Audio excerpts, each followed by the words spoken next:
Tell me about your first impressions of Ricky Gervais when you met him, because you started as his assistant, right? Right, he got a job at a radio station that was newly launching in London, playing alternative rock, and he had never had any radio or broadcasting experience. He's naturally very funny, he's the funny guy in the pub, but he'd never performed, he was wasn't trying to be a comedian, wasn't writing, wasn't doing anything really.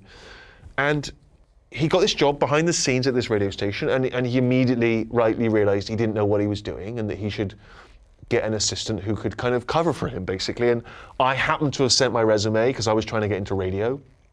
I'd done some radio at college, and he hired me out. And I used to joke that it was probably because he's so lazy and my resume was the first one on the pile.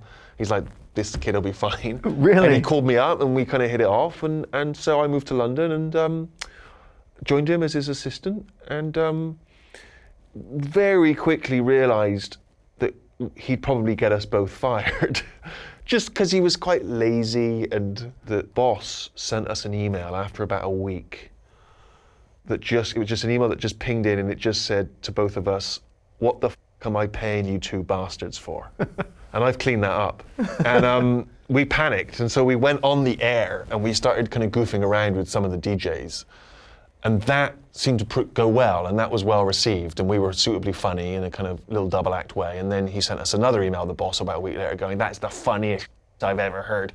His response would vary from, why am I paying you assholes, to you're geniuses, to you're like, fine. I mean, we're doing the same thing. Yeah, you know, and very quickly we had a little kind of double act thing going on the radio, which transferred very effortlessly into the writing process, and we ended up making The Office. And I was very ambitious, and I think I had a lot of self-discipline, and a lot of, and I think a lot of that helped pushing us forward. But what Ricky had was, because he was older, because he wasn't trying to be a performer and be a star, he was sort of invincible. Because if the BBC said, well, we're not going to let you write it and direct it and be in it, he'd be like, all right, see ya.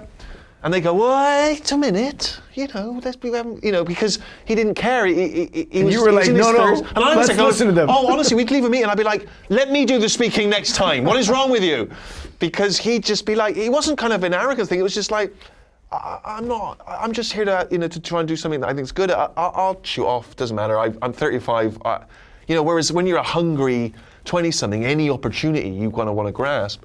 And I think that mix of sort of his maturity and his kind of his willingness to just wash his hands, and my eagerness and my kind of sort of my chomping at the bit, I think it was a good fusion of energies.